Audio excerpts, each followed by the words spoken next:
Hi, my name is Aili Schmeltz, and I'm an artist that goes in between Flamingo Heights and Los Angeles. And we are here in my studio today in Los Angeles, and I'm going to show you through what I have going on right now, some in-process works, and the piece that's in the auction.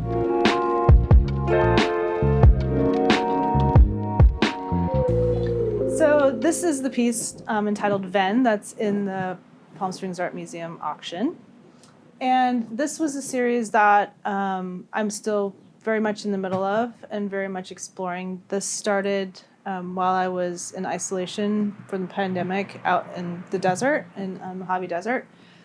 And it started with a series of small drawings of the wildflowers. So when the pandemic started in March and April, the Mojave Desert near Joshua Tree was completely just alive with flowers. It was just a riot of flowers. It was a very strange dichotomy in between all of the harshness and craziness that was going on in the world, and then this just beautiful landscape that I found myself in. So I did a series of drawings about all of the wildflowers that were in bloom and their structures and their colors, and I was looking at their survival strategies, right? Like how these desert plants have adapted in order to survive in such a harsh climate. And thinking about those methods of survival strategies and trying to adapt them to, how humans can adapt and survive basically in this really harsh environment. And what I'm doing here is I'm taking some of the canvas, the large canvas that I had dyed from the previous pieces, and I'm cutting them apart and piecing them and then sewing them back together.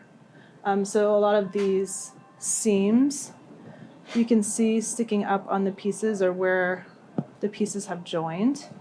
I'm doing a very similar technique that I do in the drawings with the line work, which is just essentially compulsive line, right? Like to trace out these shapes and make these shapes more dimensional. And so what ends up happening is that the canvas that's super matte, it's like a really intense super matte color.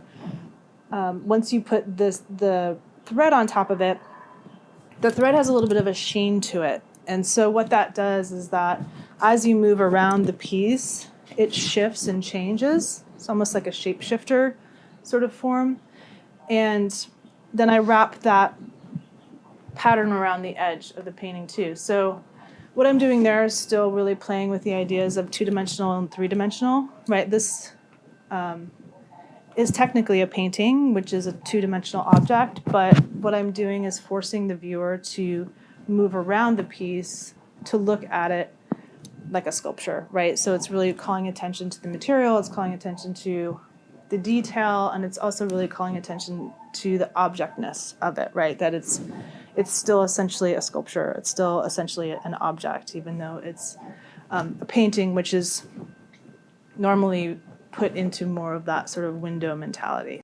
These are normally pretty monochromatic, which means that I keep them in the same sort of color family. And I do that so that the sheen really is what you end up seeing here, right? The contrast of glossy to shiny, instead of it being necessarily like a super graphic change in tone that's delineating the form. I wanted it to be a little off-putting. Like when you look at these, you're not really sure what you're looking at, right? So it's really about coming close to it and investigating the material and the process and getting into the details, which I think is a lot like looking at nature, right? Or being out in nature where you have this overarching sort of feeling, and then as you investigate closer, you realize that there is just like these very complex worlds that are like so small and so minute, but so interconnected.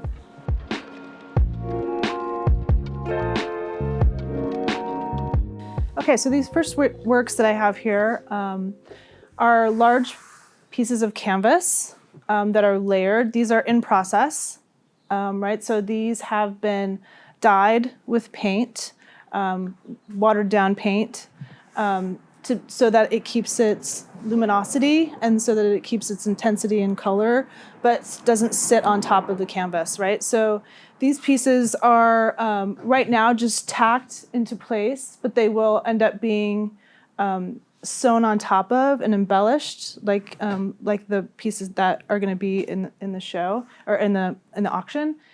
My intention with these pieces is that they are a mix between painting and sculpture, right? So I really want the piece to talk about materiality, and I want it to talk about dimension and things to be layered. I always try to kind of walk that line in between two-dimensional and three-dimensional and how we see things and how things are interpreted. How the objecthood of a painting to me is just as important as the idea of it being a window or a representation to something else, into another world. So these shaped canvases are based off of a lot of the same forms, a lot of the same architectural forms that I've been working with in the other paintings and other drawings. And they will eventually, like I said, be embellished with the line work, with the intense line work sewing on top of. So this is just the first layer. This is just kind of a sketch of what the final piece is going to end up being.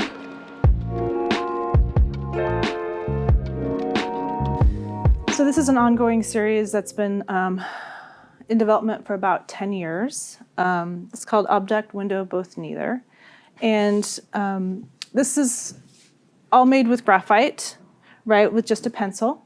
Right, so this type of mechanical pencil is the type of pencil that I use to make these smaller hashed marks.